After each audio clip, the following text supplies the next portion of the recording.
But it's actually electrophysiologically true that the right hemisphere is more communicative with the left than the left is with the right. It's almost as though the left seems to know, I know what I know. And it even has circuitry which is more self-referential. It sort of reaches into tight knots, if you like. Whereas the right hemisphere has broad, extended tracks that cover the whole.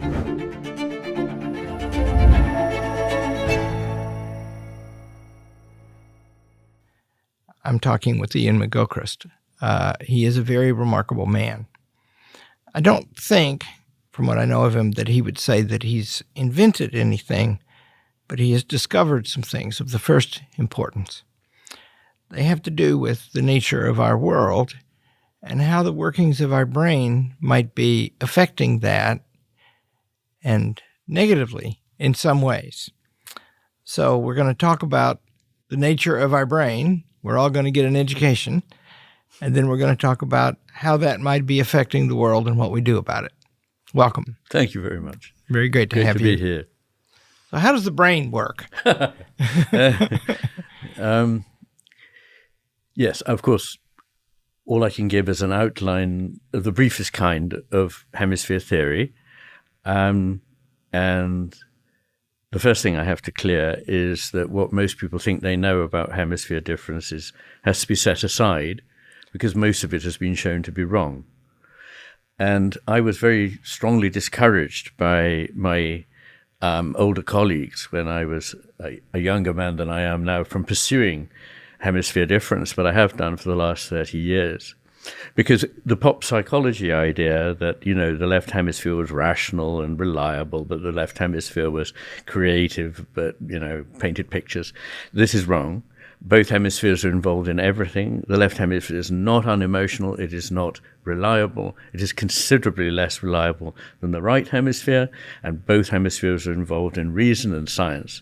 So we need to set all that aside. What is the difference? Why should there be a difference? Why should there be two hemispheres, in fact, that are grossly disconnected? Only 2% of fibers in the brain actually cross the corpus callosum, the band of fibers at their base. And what's more, the corpus callosum is a recent invention. It's a mammalian invention. Reptiles, birds, you name it, and going right the way down into insects and ancient creatures of the sea have a brain, if you like, a neural network, at least the ancestor of a brain, that is asymmetrical and to some extent divided. So, and birds have no corpus callosum at all. Reptiles have none. So what is this story about? The brain is divided. Why? It's asymmetrical. Why? Because if you just wanted more space, you could expand symmetrically. Why expand asymmetrically inside a skull that's broadly symmetrical? And so why is asymmetric? It doesn't mean they're of different sizes, does it? Is that it what does, it means? actually. It does. Yes, yeah. They are. The right hemisphere is slightly heavier, longer than the left hemisphere. But these are very small differences we're talking about, but nonetheless, that is a difference. But there are many other differences. There are differences in the expansion of the cortex posteriorly in the left hemisphere and anteriorly in the right hemisphere, which was never mentioned when I was in medical school. Only we heard about the expansion in the left hemisphere posteriorly, which was said to be about language. But it can't be, because apes that we've unsuccessfully tried to teach language to also have this expansion. And the biggest asymmetry in the brain is the frontal cortex, in which the right hemisphere is greater than the left. And since when I was in medical school, nobody knew what the left hemisphere was for, right hemisphere was for, probably for just holding up the left hemisphere that, does all the business. It was, I'd never heard of this, but lots of questions started arising in my mind. And to summarize, I believe that what has happened is that every living creature has to solve a conundrum, which is how to grab stuff and survive by grabbing stuff. So getting food accurately, swiftly, precisely from a targeted entity, picking up a twig to build a nest, whatever it might be. That requires a very narrow beam, highly resolved focus on a detail.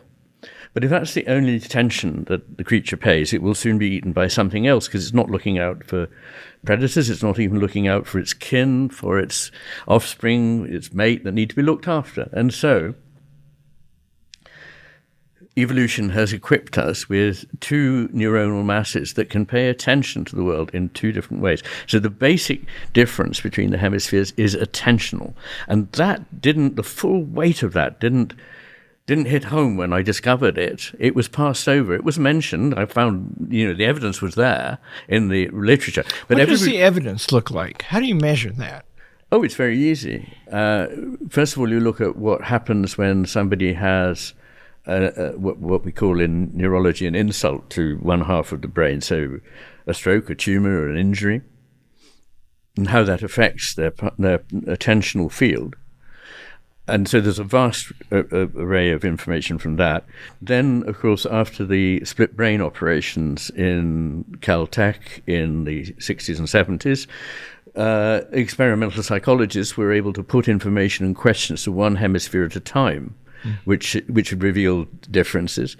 And then you can now experimentally suppress one hemisphere painlessly for 15 to 20 minutes using something called transcranial magnetic stimulation. And so there's a whole range of evidence. There's a massive evidence about all these things. It's just been ignored. But it's an extraordinary difference. And as I say, nothing could be more profound than a difference in attention, because it's in and through attention that the world comes into being for us, and we come into being for it. So we are all the time creating, to an extent, ourselves and the world. And if we pay a certain utilitarian, reductionist, materialist only attention to the world, we transform that world, and the evidence is all around us. And we transform our minds, and the evidence is all around us. Whew. So the brain is a natural phenomenon, and it seems to be different than if it's in the brain. I wonder where choice comes into all this. If this part of the brain is paying attention to that because I want to drink some of my coffee, and this part of the brain is wondering about you, and we're going to do a good job today, can I control that? Well, of course, choices happen at many levels. Most of them we make without even realizing we're doing it, because that's economical. We don't have to be attentively and exhaustively making an active decision about every single thing we do. So a lot of it is in the realm of what we call the unconscious, although I might mention in passing that a lot of people imagine the unconscious is something like in the basement. There's this kind of dark area where we store stuff, but the real life goes on up in consciousness. But it's been estimated that approximately 99.5% of everything that we are aware of at some level within our nervous system is not in the full glare of consciousness. So very few of our decisions are made consciously. And A.N. Whitehead, who's a philosopher I very much admire, describes conscious decisions, as like cavalry charges in battle. They can only be made occasionally. They're very heavy on conflict and injury, and they can only be made with fresh horses. So usefully, we make most of our decisions. We can solve problems, deep problems in science and mathematics. Most of the great ones were solved when the person was looking away, and it just came to them out of the unconscious mind. So we do all sorts of rich and complex things with the unconscious. It's not like consciousness that moths got into. Unconsciousness is the real deal. So I have two terrible handicaps in interviewing you, and one is I don't know much about psychology, and the other is I do know some things about Aristotle, who wrote about psychology. Alas, that was quite a long time ago. I find what he wrote beautiful. And I'm going to mention two things and ask you to react to them. The first one is directly relevant to what you just said. Aristotle says that we have something called character, and it gives us a disposition, and it's not unconscious. In fact, it's formed by our choices. And I guess that would be in the 5% of the time when we're paying attention directly to something. 0.5. 0.5%. Ooh, yeah. So, and he says that that's all important. He even locates human freedom in that phenomenon, because when you make a choice, you're aware of the options, and if you choose the better one by some higher standard consistently, you'll get a better character. If you're very willful and you choose the bad one, you can turn yourself into Adolf Hitler. It doesn't happen very often, he says. Few people become either very vicious or very virtuous. Most are kind of in the middle, leaning toward the virtue, he says. So what's your reaction to that? My reaction is, as so very often, that it's neither fully one thing nor another. And one of the problems in the way we think now is, in fact, that we have to make exclusive choices, that if one thing is correct, its opposite must not be correct. But that is, in my view, to make a mistake at the very foundation of our understanding of what exists. That the coincidence of opposites, for a start, is something that our way of thinking has only struggled to preserve. The pre-Socratics understood this, but once, as it were, there was a law of the excluded middle, we've inherited a world in which we have to say either it's this or that, and that is very typical of the activity of the left hemisphere. The right hemisphere is able to see that two things that look on the surface to be incompatible can be nonetheless both necessary and both true. So what I would say is character is very deeply formed at levels that we not only have no awareness of, but is originally out of our control. So to a great extent, the disposition we have is something that we are born with. It does obviously get molded by life experience, but once again, it's not a one or the other. Both of these operate.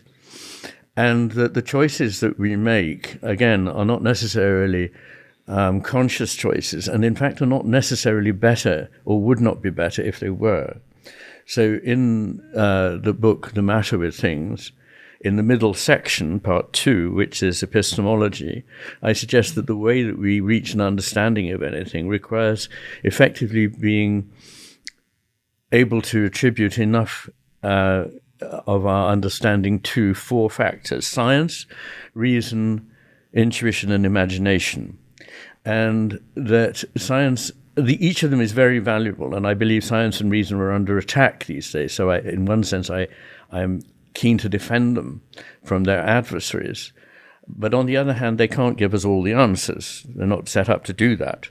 So for further understanding, we do also need intuition and imagination, which have had a bit of a bad rap lately from mainstream psychologists. But this is unfortunate because what a lot of the evidence in psychology shows is that our unconscious decisions about things, when revised consciously, the unconscious decisions were better than the ones we made after revising them consciously. So although Aristotle would necessarily, because looking inwards he was aware of his conscious thinking and seeing that sorted things out, he would naturally prioritize that thinking.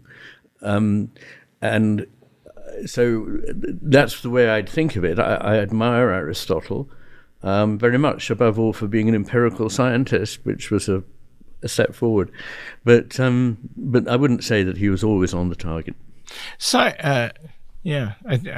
I'm always reluctant to say that he is or is not on the target because it seems beautiful to me, but it's a little complex. Well, I agree. But how long have we got? Yeah. How long have we got? You made a big choice in your life. You went into all this in a different way than everybody else was doing. And you said earlier in this conversation you were discouraged about it. Why and how did you make that choice?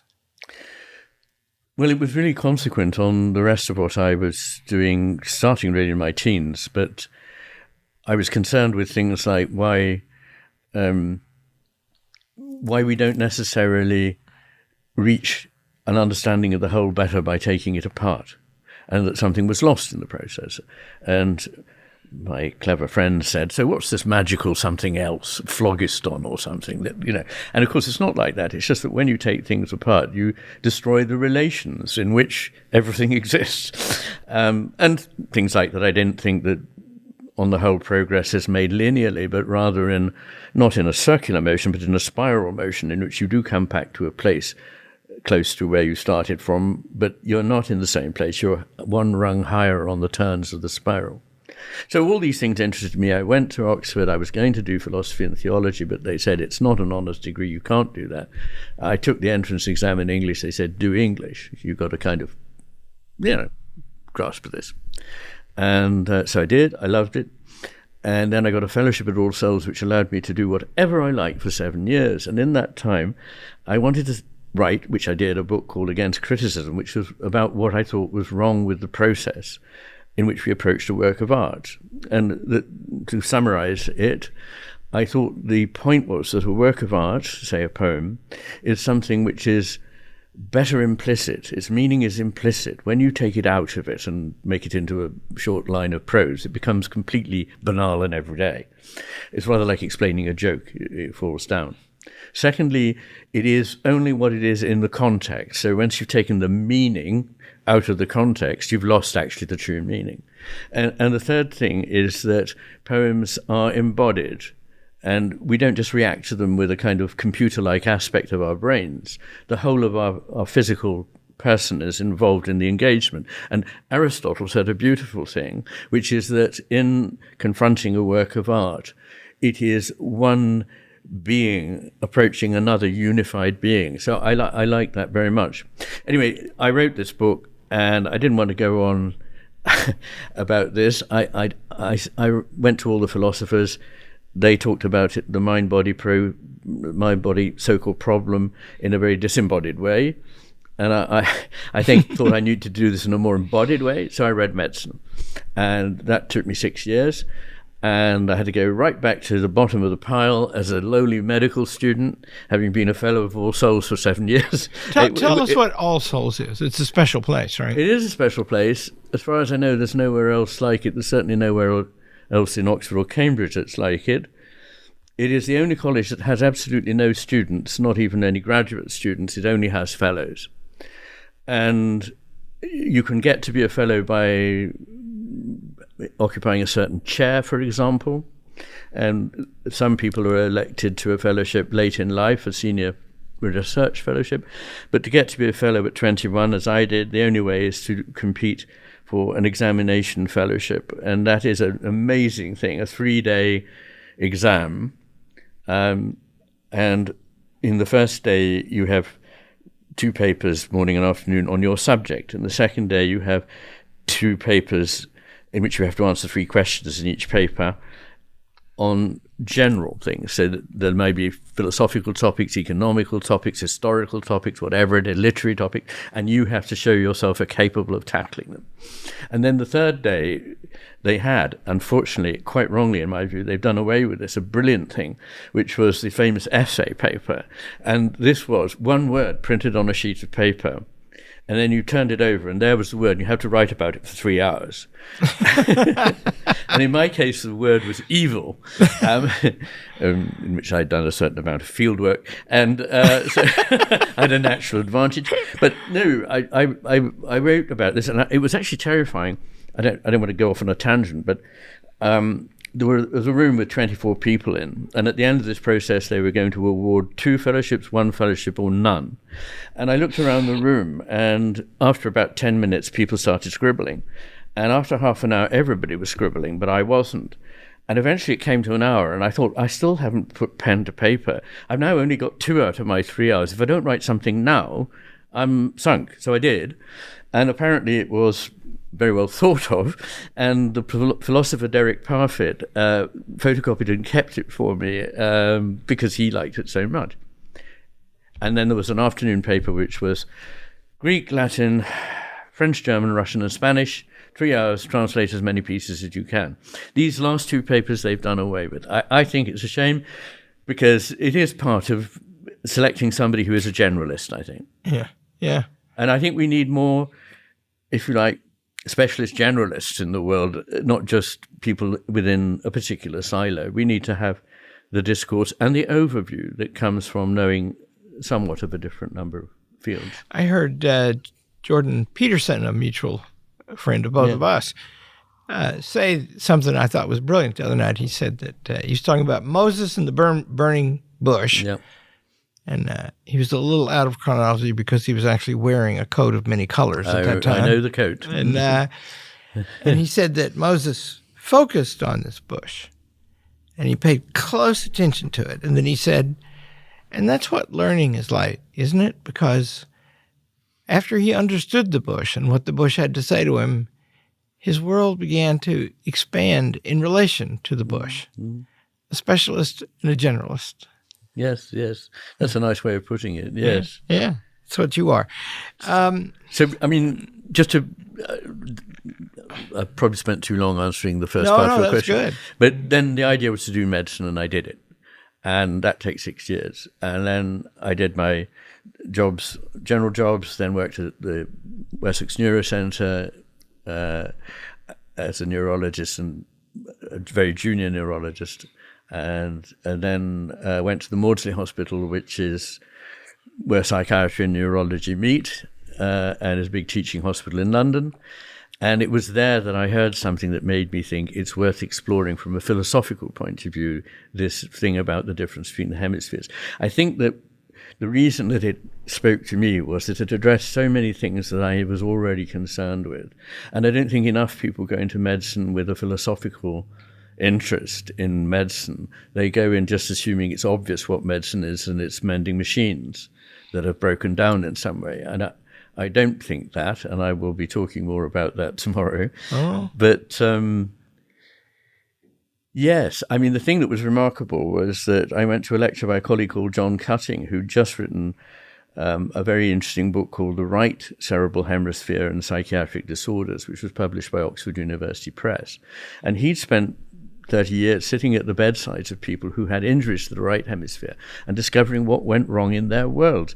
Most neurologists focused on the left hemisphere because they had to get people better from not being able to speak or use their right hand. And so neurologists overlooked the subtle changes, which are very important, which boil down to, can you understand the world? So people who've got left hemisphere strokes, they're frustrated because they can't speak, but they can still understand what's going on in the world. But people with right hemisphere stroke can no longer understand what people mean. They can't interpret anything that's subtle meaning, implied meaning, or whatever. And he said 3 things that really stuck with me. One is that the right hemisphere understands implicit meaning, i.e. metaphors, jokes, poetry, things like that, rituals. The right hemisphere understands that everything is embodied and it is more in touch with the body than the left in ways that I could go into but won't bother with. And that the right hemisphere sees that context is absolutely essential to understanding, whereas the left hemisphere decontextualizes it, takes the abstract essence out and puts it in a box with lots of other things that look like it, which is helpful in a crude sort of way so that you're not taken by surprise every time you meet something. Yes, I know it goes in that box. But unfortunately, life's more complex than that. I used to know a little Greek, and I was riveted when I discovered that the word analyze comes from 2 Greek words that mean to break apart. That's it. Yes. It's and then your point is you don't have the same thing anymore. You don't have the same thing, but it's not a wasted process. It's a very important process. And it wasn't my choice, but somebody has chosen for me on the front page, the first page of my website, somewhere where I say, our capacity to take things apart is a miracle that enables us to understand things. And it's only second to one other faculty, which is the ability to see the whole and understand where the parts belong. In other words, the right hemisphere is the master that sees the whole, and the left hemisphere is the servant that sees the parts.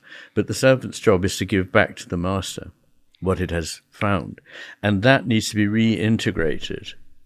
And in terms of the history of philosophy and theology, I like the fact that Nicholas of Cusa, sometimes called Cusanus or Cusanus, has this idea that things can, first of all, he understood, although he's a polymath, a scientist, a mathematician, a theologian, a philosopher.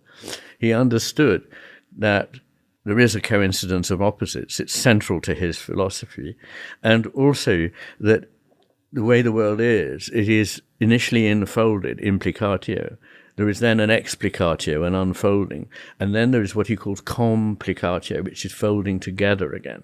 And the normal way in which we intelligently understand things is to begin by a sense of the whole, then, as it were, allowing the left hemisphere to add its analytic drive. But we shouldn't ever stop there. We need to put it together again, otherwise we don't understand what it is we've looked at. So the process of analysis is not meaningless. It's very important, but it is not the end stage. It is importantly subject to being reintegrated. So I've copied down a passage, and I'm going to read a little bit from it, if I can read it. You're talking about what a world would look like if it was governed by the left brain.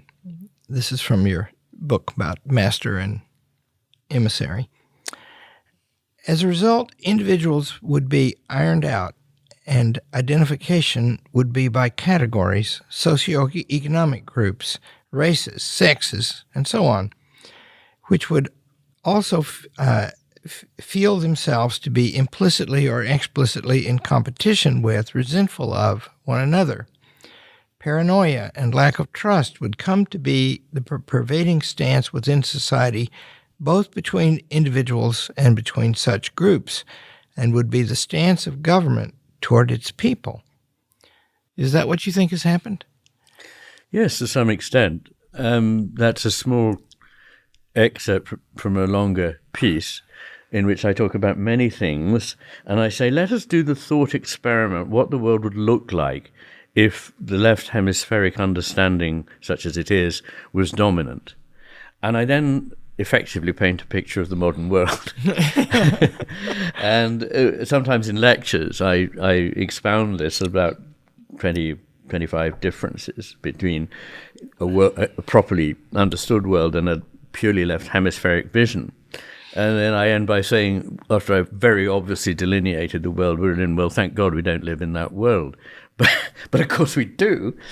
And so it's a world where the broad vision has been lost, where things are either or, black and white, there's no shades of meaning, taking into account opposites.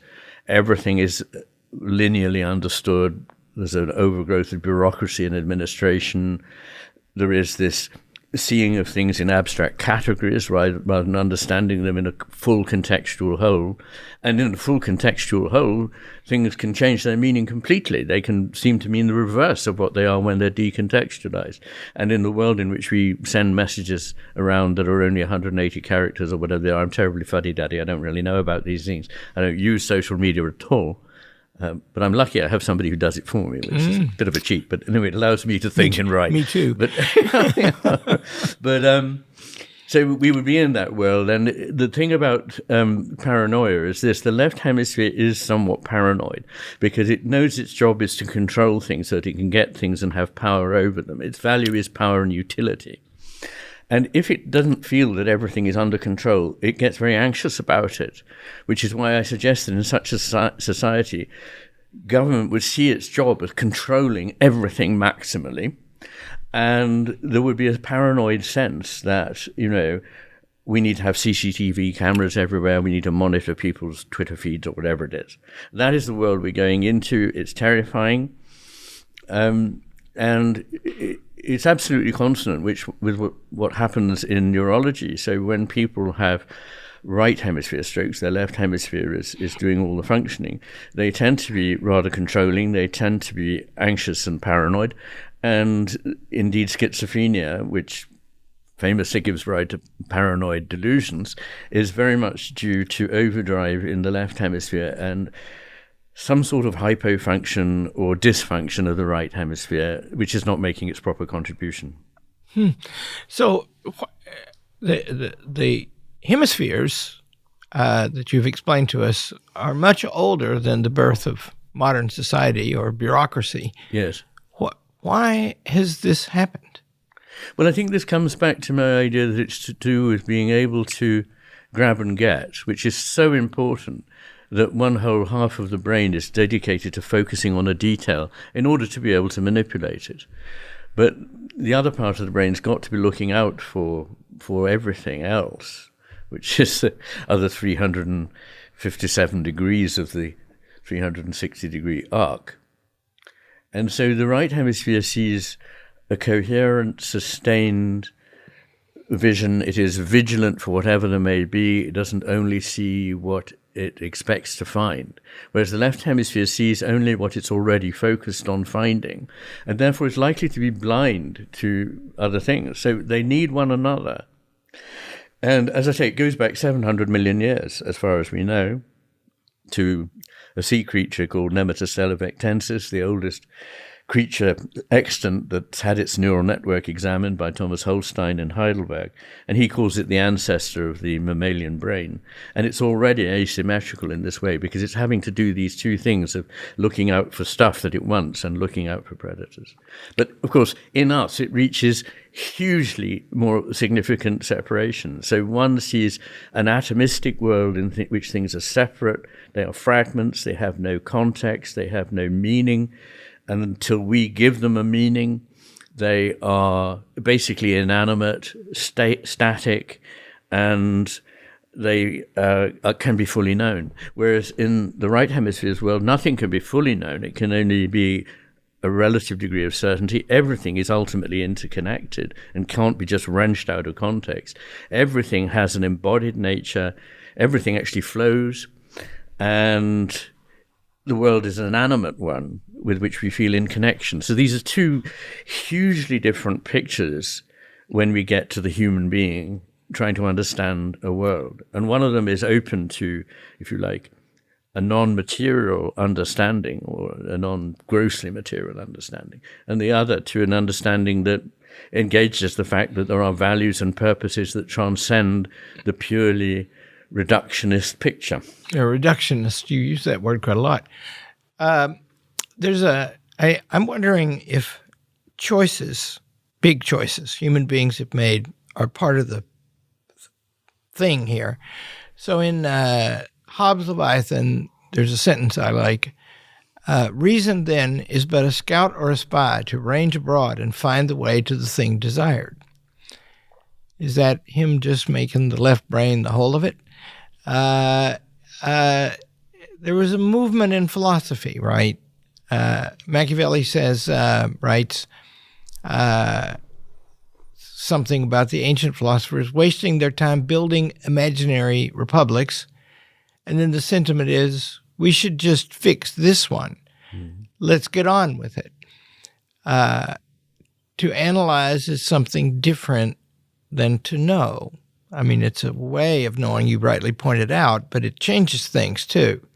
So has the left brain ascended, the left hemisphere, I'm learning your language, has it ascended because we wanted it to? Broadly speaking, yes. So in the second half of The Master and His Emissary, I trace the history of the West from the Greeks through the Romans. I rather skip over what's called the Dark Ages, so we don't call it that anymore, through to the beginnings of the Renaissance and from then onwards. And I believe there have been a number of shifts at the Reformation, with the Enlightenment, with Romanticism, with modernism and postmodernism, in which the left and the right calibrated something. There were somewhat pendulum swings. But Machiavelli was a very utilitarian philosopher. I mean, what he recommended really was seeing things in an instrumental way, because he thought that was the wise way to get to a position of power and be able to exert what influence you have, for good or ill. But this idea of utility and power, this is the only value of the left hemisphere. That is its purpose. And I believe that there are many other values, and I think the best unfolding of this is in the work of Max Scheler, the early 20th century German phenomenological philosopher, whom Heidegger described as the greatest philosopher alive at the time, who had a pyramid of values that ascends from utility and power at the bottom up through what he called the values of life, or the Lebenswerte, which are things like generosity, magnanimity, bravery, fidelity, up through the geistige Werte, the spiritual or intellectual virtues of beauty, goodness, and truth, and then to das Heilige, the holy, at the top. And the way things are constructed now, the real scientific reductionists say that our ideas about these things, the holy, the beautiful, the good, and the true, are just fictions we made up, and they were made up by people who wanted to make a power grab. It's a very reduced, kind of terribly reduced, laughably reduced version of what the human story has been and what a human being is. But I see it the other way, that we only need utility and power. And maybe Machiavelli would have said this too, in order to be of service for other values. Because there is a problem. If you are a truly wise person, you won't seek power.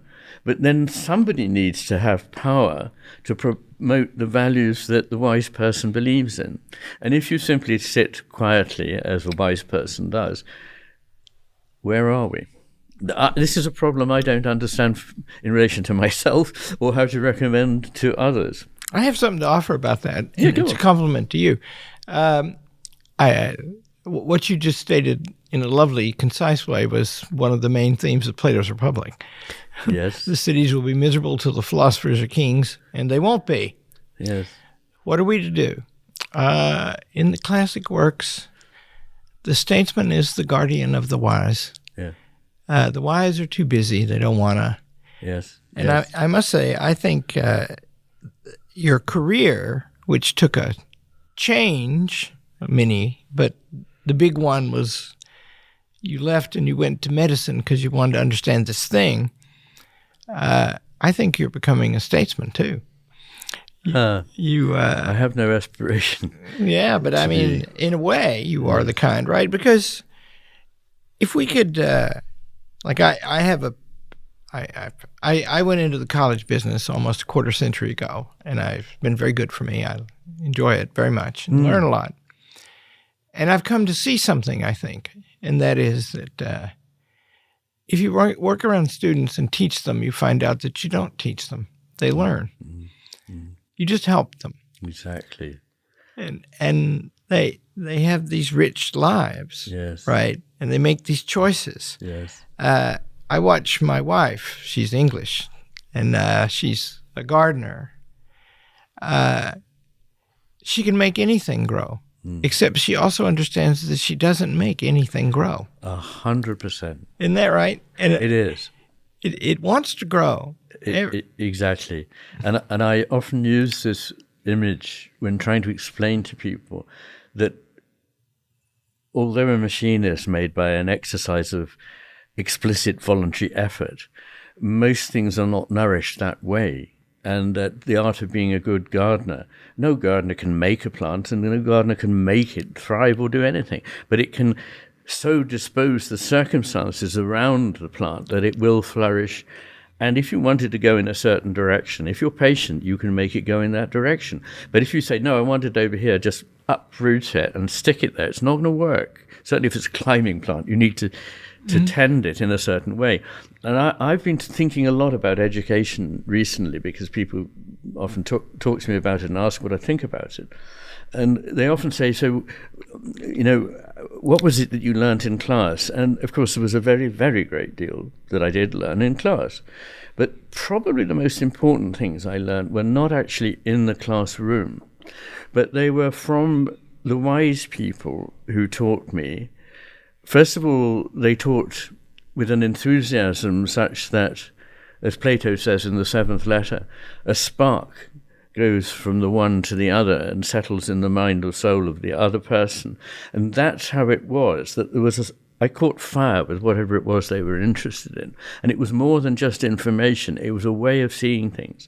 And I also, in a way, not consciously, but I suppose everyone does this, takes people as a model. And so I happen to be lucky to have a very wise housemaster who was funny, devout, exceedingly a good person to nourish a young person because he could see in me my interests and nourish them. He was also very good at boundaries. So he had the whole thing that a wise teacher should have. But what I learnt from him was mainly a way of thinking and a way of doing things, which I took on implicitly rather than explicitly. You grew. Yes, you grew. Yeah. And that's what we do when we're teaching, I hope. Yeah. Well, if you... I learned this because I used to think that everything I know because of my teachers, and I love them, and it's certainly true that I wouldn't know what I know without them. But then I began to teach, and telling them what I knew and how I figured it out would make them yawn, whereas asking them, and then whatever they said was information, and you could help them. And that seems to me, and it actually reverses the world. Yes. When you start thinking, you move from the left to the right. Indeed. Now you're seeing the thing. Yes, yes. I love to say that education has so little in common with manufacturing and everything in common with gardening. I couldn't agree more. And see that, so I think that you are such an interesting man, and living off on an island off Scotland, and but I think that your books amount to a campaign to make us use the rest of our brain. It's very interesting because, of course, I would never think of them as like that, and they're not intended in that way. I am, I suppose, pleased, but I'm very accepting of whatever happens. Generally, I think it's a sensible way to look at life. But I have been noticing that more and more people in more and more areas are referring to my work and finding it relevant. And I'm very pleased by that, as by the response of readers, which is endlessly touching. So, yeah, maybe I am doing that. But I think going back away from me to just the business of education, if you could put it simply, I think a lot of it seems to be about putting information and techniques into people, whereas education is really about drawing out something that is already in there. And there's a saying of Madame de Sévigné, which I particularly like, which is, if you don't already understand this, I really won't be able to help you. Because it's possible to say, well, I don't get it, anything. And of course, a wonderful thing about living and having been a psychiatrist is knowing that although you can help many people, there are people that it's not a failure to not help because they can't be helped. They don't want really to be helped. They don't listen. And they're already, in a way, sadly, stuck where they are. And it's not your job to do the impossible. Yeah. And yet, in your account of the whole brain, it reminds me of something that another of my favorite things to say. The first line of Aristotle's Metaphysics is, the human being stretches himself out to know. To know. To know. Yes. We do love to know. We do. And we stretch out for it. And one of the things I think is very important is the idea of longing. Quite a while ago, probably 7 years ago or more, I did a talk at a theological college in London on longing and wanting. And longing is this sense of something that you don't, it's not necessarily a clear, targeted thing, but it's a something you know well exists and you are connected to it and you want to be one with it. And longing comes from an Anglo-Saxon word, langian, which means to stretch out. And so I believe that all learning, and indeed all experience, is an encounter. It is always an encounter. It's not a thing. And in other words, it's a relation. And relations are primary to the things that are related. So if it's true that our left hemisphere has taken over and we're becoming the way you describe in your hypothetical world that I read from, what do we do about it? Well, it's a question that I'm often asked. And first thing I'd like to say is we haven't lost the capacity to see things differently. We can regain it very quickly. So one of the things that people say often in their messages to me is, I knew at some level that this was important, but it was missing from the world that I was inhabiting. And you've given me the confidence and the words and the way to talk about this that I never had. And I think that once you see that something is the case about the situation you're in, and you know what it is that's gone missing, you're in a very good place to start finding it. And one of the things you again learn in psychiatry is that when I was, fresh behind the ears, a young psychiatrist, I often knew fairly early on, perhaps after only an interview of an hour or an hour and a half, getting the patient to talk to me, what they needed to do. And when I was very naive, I used to tell them. And they never would be able to accept it, because if they'd thought that, then they wouldn't have bothered coming to me. And so they needed time. And so I'd let them go and do certain things, therapies and so on. And then I'd see them again in a few months' time. And they go, I had the most amazing insight the other day that what I need to do is this. Mm-hmm. And it was exactly what I had told them.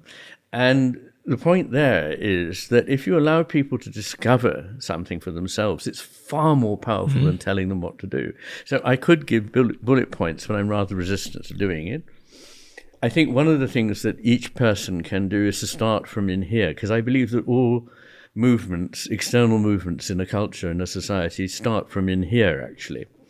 And so if we could get a small body of people, perhaps only 3% or so of the population, to think very strongly and have seen something important, it would spread quite rapidly throughout the population, because I think people are hungry to know what to do. They're adrift.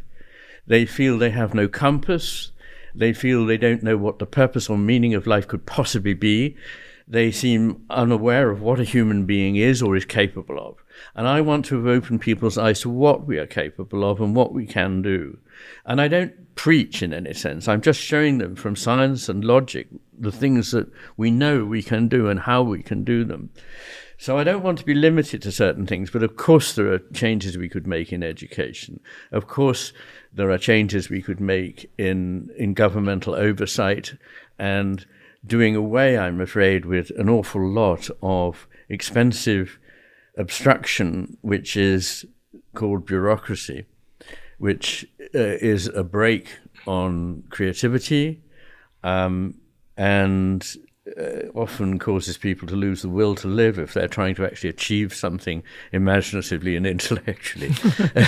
and so William James says somewhere that all institutions in the end up simply by the way they're administered, following goals which are quite foreign to those who started the institution. And so I think we should always be referring back to what is this institution for. And I'm sure that Hillsdale is an example of having done that and honouring what has been seen there. So we need more places that do that. And I've just been speaking at Ralston College in Savannah, which is a new college. It's only in its second year, but I find it absolutely admirable, and it's a great place for education and open thinking. Yeah, in the last year, we teach free online courses here. Okay. We've had 1 million people signed up for them in the last year. Wow. Isn't it amazing? That's impressive. Yeah, and it's a bunch of old people like you and me talking about complicated stuff. But I hope the people who sign up are not old people. The thing that all ages. It's very that's odd. the thing, and that's what really, really pleases me. And I haven't done it as much as I would love to, but I don't have infinite amounts of time, and I live in an inconvenient place. But what I have thoroughly enjoyed is talking to intelligent young people at schools, and it's so rewarding because their enthusiasm is enormous, because they feel there's something horribly missing in the story they're being told about a world that they sense is quite different from that world. And they want to know, they're hungry for it. And older people too, they feel that something desperately has been lost. And the answer is, that, of course, it's never as simple as just one hemisphere. They're in converse all the time. But the shift the emphasis has shifted to the worldview of the left hemisphere. And I make the analogy, it's not that somehow our brains have grossly evolved into a different direction. I mean, the brain is a living organism. It is evolving, of course. But that's, over the timescales we're talking about, that's not the important thing. It's more like having a radio set. And to begin with, you tune into two programs that you much enjoy. And after a while, you find yourself only tuning into one of them. The other program hasn't gone away. You just need to adjust your set. And so what I'm really saying to people is you need to adjust your set and start seeing and imagining possibilities that have been not consciously ruled out by you, but ruled out for you by the way in which everything speaks to you through the media, through political movements that are half-baked and extremist, and start seeing a greater, wiser picture. I bet you hear from parents a lot. I discover in my life that the parents of the students of Hillsdale College, they're like the greatest and most loyal clan. And they come here and hang around and talk to their professors and want to go to class, and we let them. Right.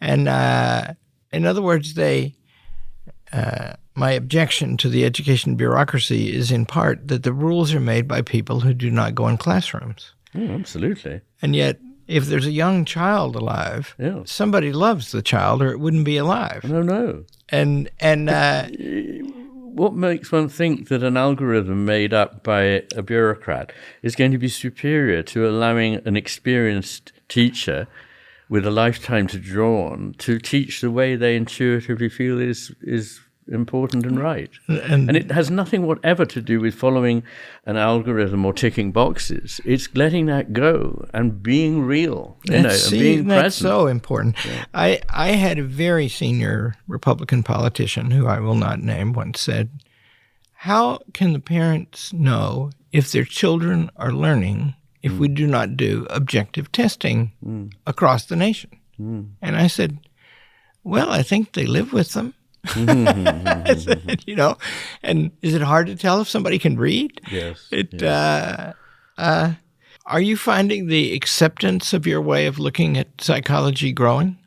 Yes, I have. It depends. There are two constituencies. There are many psychologists, psychiatrists, and neurologists, mainly those who work with people, i.e. are not just in a lab, who have thoroughly understood and warmed to what it is I have to say. And I'm glad to say some of the figures that are really at the top of their profession in neuroscience and philosophy are, on record as finding it very interesting and stimulating. I think there's a problem with people who are not particularly familiar with the human angle. So I won't name who this was, but a rather well-known figure in this world, a neuropsychologist, said, but the trouble is, he goes through a lot of evidence about brain hemisphere differences, but then he wants to apply these clinically to the individual. I'm not happy with that. But that's the point of doing the lab work. Curiously, this is all in the context of an individual who has a human life. So I think people who are very, focused narrowly, perhaps, and I don't say this man is, but I really think there is a mindset in science that's very conservative, and I understand why. If you've bought into a certain paradigm that doesn't look like this, you really don't want to waste time having to catch up with a whole other way of thinking, because you'll get more credit for just carrying on digging further in the hole you're already in. You don't want to lose a grant or a job application or whatever it is, because you're dealing with things that are still finding their acceptance. But I think they are finding their acceptance, and I'm very pleased about that. I'm pleased to note that recently, for example, I've had half a dozen conversations with Michael Levin from Tufts, who's a developmental biologist, who's very much in the eye of where the mainstream is now going, and it's going in a direction that he understands I have spoken about, and I understand he has, and there is a very strong rapprochement there. So that's good. When you describe the reluctance that some have, it's a description also of a specific moment in your life where you changed course, big time. You overcame that. Your right hemisphere was operating. I had to. Boy, I had to. Yeah, because it was very, very different from anything I'd been to. But of course, it was a joy to me because I had this other context in which to set everything I was doing. So a lot of young people going into science find the anatomy room a bit of a slog. I found it beautiful and fascinating. And I just found every part of medicine that I went through called to me. And so as I was training, I knew really I wanted to work in the overlap of neurology and psychiatry because I was greatly influenced by Oliver Sacks. I read his Awakenings, which was, in the early 70s. And it was part of why I wanted to change. I wanted to do what he saw, which was that when something changes in somebody's brain, it changes their whole way of being. And when something changes in their whole way of being, it will affect their brain. And so these are a reciprocal connection. And also that he saw that through a portrait of an individual, if done properly, you can see more deeply through them something else which is of more general application. So he was an inspiration. And so doing medicine was a delight, although it was an incredible slog. First of all, I was 10 years older than the others. I'd got, by that stage, by the time I was doing my first clinical jobs, which in those days you were allowed to work 120 hours a week. I mean, that wouldn't be legal now, but you were and you did. And I was in charge of a neuro high care unit on 120 hours sleep, and I was waking and working. And when I was at home supposedly sleeping, I didn't sleep much because I got 2 small children. So for a few years, it was quite strenuous. But I still say I enjoyed it because I learned so much and I wouldn't have swapped it for anything. So my personal psychiatrist is that because I listened to his podcast. His name is Kevin Majors. Majers is how you spell it. He has a podcast called Optimal Work, and he's at Harvard Medical School, a psychiatrist, and he talks about you from time to time. Does he? And that just popped into my mind, and I should have picked up on that and not relied on Colin Barnes, who's very reliable, to discover you.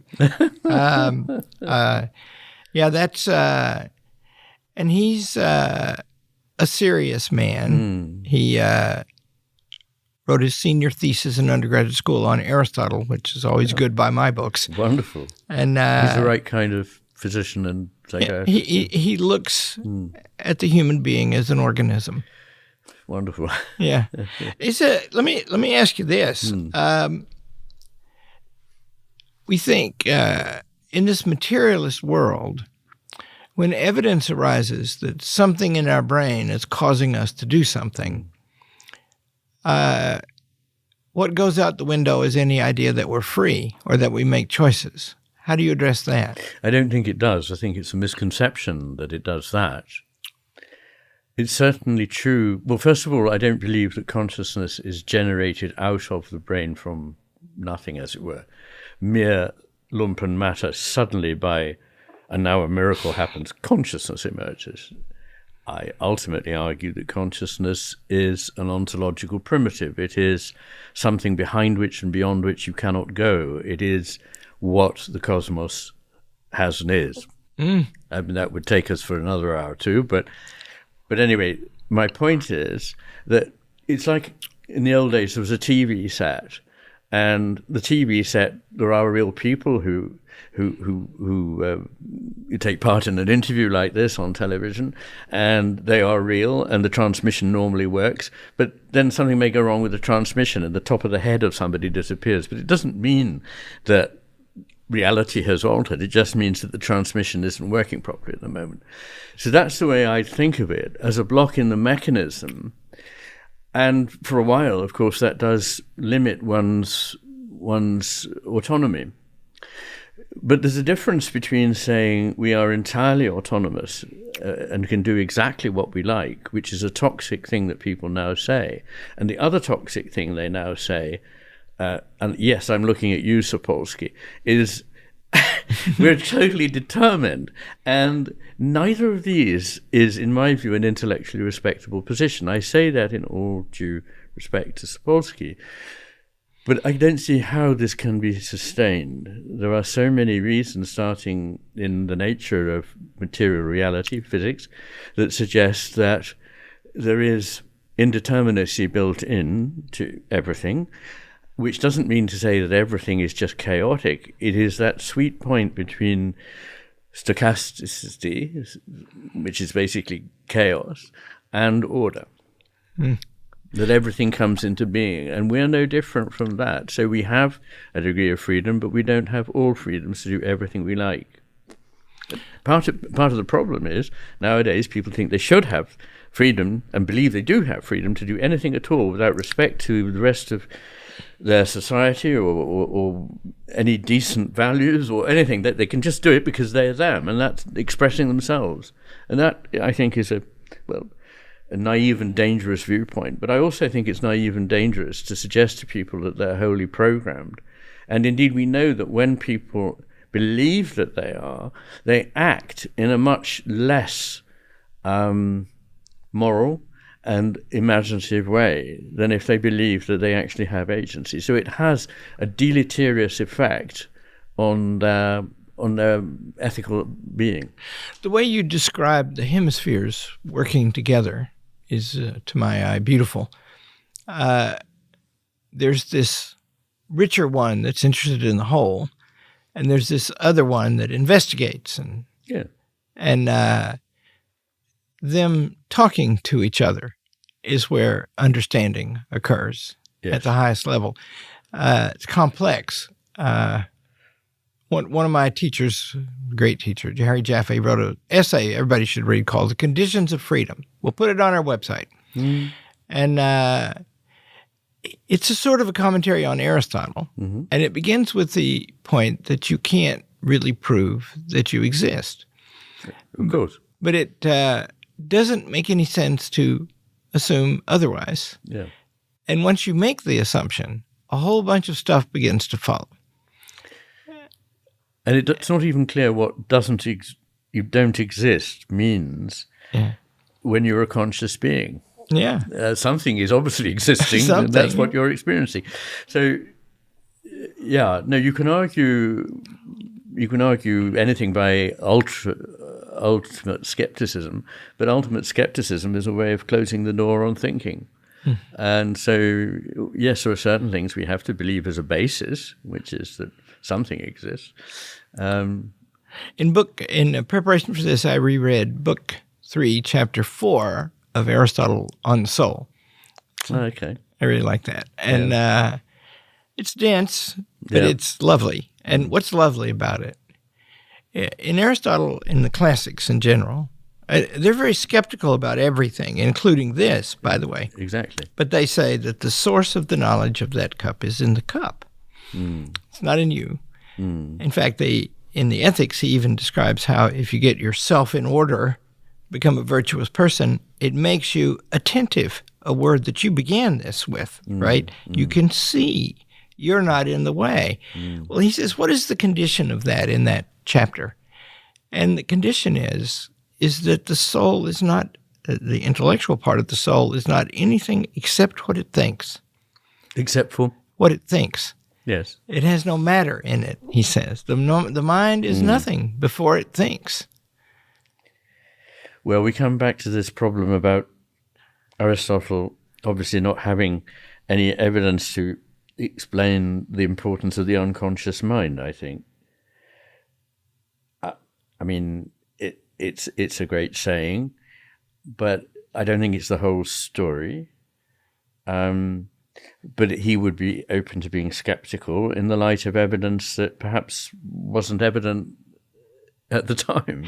That same teacher, I went to interview him at the end of his life. And, you warn against, and I warn against, the creation of a sort of pseudo-scientific despotism. Oh, God, yes. And I said to him once, I said, is modern science the problem?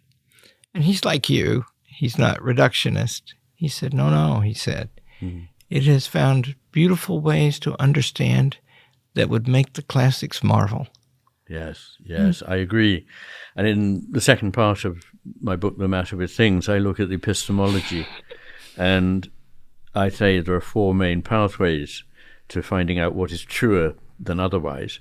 And the first of these is science, and then there is reason, and then there's intuition, and then there's imagination, which of course is the opposite of fantasy. It's not taking you away from reality, it's your one chance to get into reality. And that we need all four of these faculties as much as possible appropriate where we can. And we don't at the moment. We neglect particularly intuition and imagination. Distinguish science and reason as you use them in that list. Well, reason is a process for gaining further knowledge based on what it is we have discovered through science, the empiricism of science, I suppose. And reason starts from, every schema of thought has to begin from a few axioms. So certain things are, as it were, predicated, and by the same measure they're excluded. And the same is true in science. Science can't answer questions of value and purpose because it doesn't claim to deal with that. In fact, it starts from saying, we're going to rule those questions out so that we can have a clearer, more objective view of what it is we're looking at. So when science then solemnly announces there is no purpose and there are no values, we've proved it, I would say, no, you assumed it. And to use a metaphor in C.S. Lewis in his Preface to Paradise Lost, it's as if a policeman stopped all the traffic in a street and then solemnly noted down in his notebook, the silence in this street is very suspicious. And I think that is part of the problem. So I'm a great defender of science. I love science. From being a tiny child, I've always been attracted by science. I believe I work with reason, and people say, well, your book is very left hemispheric. It's based on science and it's full of reason. I go, no, that's not left hemispheric. The left hemisphere and the right hemisphere both need these, and the right hemisphere makes, as I described, very important, probably the most important contributions to both good science and good reasoning.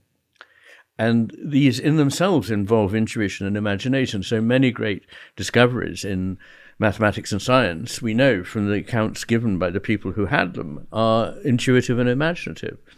So it's not a dichotomy between left science and right art or something like that. The right hemisphere should be the master and the left the emissary in everything, in science, in art, in daily life. And so, we need to somehow recover that wholeness, and it's not by turning our backs on something. And the other thing is, we don't get to wholeness by turning our backs on the parts, because that's just to make another mistake. We need both the parts and the whole together, which makes a new wholeness, which is what the right hemisphere aims for. But it's actually electrophysiologically true that the right hemisphere is more communicative with the left and the left is with the right. It's almost as though the left seems to know, I know what I know. And it even has circuitry which is more self-referential. It sort of reaches into tight knots, if you like. Whereas the right hemisphere has broad, extended tracks that cover the whole. These are neuroanatomical, neurophysiological observations. They don't prove anything, but it's interesting that is the way they are. Could be. You puzzle in one of your writings. Why did why do we have the hemispheres? They could be united. Exactly. Maybe because the structure is different, makes them different at different things. The structure has evolved to be different to serve the different purposes. The purposes of the right hemisphere being to understand deeply what it is that's around and what it is within. So it's seeing something that involves emotion, involves embodiment, involves suffering, involves the knowledge of death. It involves all the things that make us understand what it is that we're embroiled in, or if you like, gifted with being in. And the left hemisphere is really interested in local problem solving and imagines that the world is what it sees around it in the walls in which it's inured. Whereas the right hemisphere is always saying, yes, that's coherent with your theory, but let's look out of the window and see if life is really like that. So another thing I think is happening in our world is people fall in love with a theory which explains everything. Now, if you've lost your moorings in something deeper and more intuitive and imaginative and perhaps spiritual, then what you cling on to and won't let go of for dear life, because it's the only thing that makes any sense, is a new theory. It could be postmodernism, it could be deconstructionism, it could be feminism, it could be critical race theory, it doesn't matter. But once you've bought into it, no evidence that contradicts that can be allowed, because it's not coherent with the overall map that is generated in the left hemisphere. And I often compare the hemispheres, by saying the left contains the map, the right contains the complex, contradictory world that is being simply mapped. And so the problem is simply not thinking there's nothing can be contributed by these theories, but thinking they're very partial. Mm-hmm. And they offer, an insight into some aspect.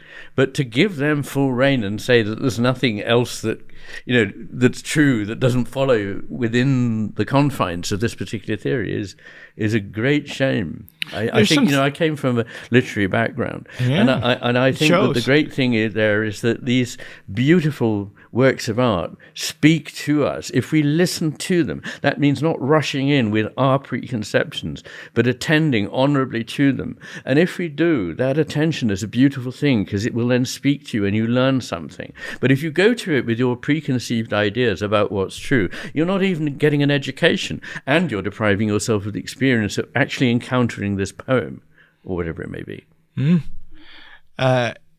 Winston Churchill was a painter, and yes. he was a good painter. And he wrote a beautiful essay about painting. And in it, he criticizes certain French painters, he said, because they persist in painting the oceans with up and down strokes and tree trunks with side to side. They are letting their theories dictate what they see. Yeah, could be. I thought of a story from Einstein. I like to read about physics. I don't know anything about physics, but I like to read about it. Yeah. And Einstein gives an account of how he got to thinking about relativity. He was in an elevator, and he imagined that the elevator just kept going up into space. And what would he see below? And how would it change? His imagination was the spark. And then later, I read, he was working on general relativity, which was harder. And he had a friend, and I can't remember the name of the friend, who was a mathematician, a great mathematician. And his friend began to pursue the idea with pure mathematics. And he wrote to Einstein that, I think I'm about to solve it. And so Einstein took a few months and turned himself into a pure mathematician, and he beat the guy. Oh. That was... that might have been the left brain working, I don't know. But he surely was a man who had both. He did, and he has so many things to say that are consonant with that, including the rational mind is a faithful servant, but the intuitive mind is a precious gift. We live in a world that honors the servant but has forgotten the gift. Oh, did he say that? He did. Look at least we think he did. I mean, when you're taking down the words of a great man, you never quite know. But well, whether he said it or not, you did.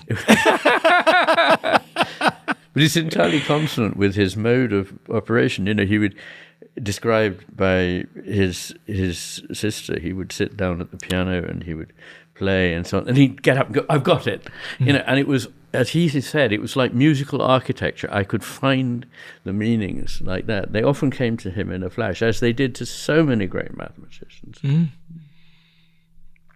Well, you're a blessing, sir. It's a pleasure to know you. Thank you very much. You too. Thank you. Thank you.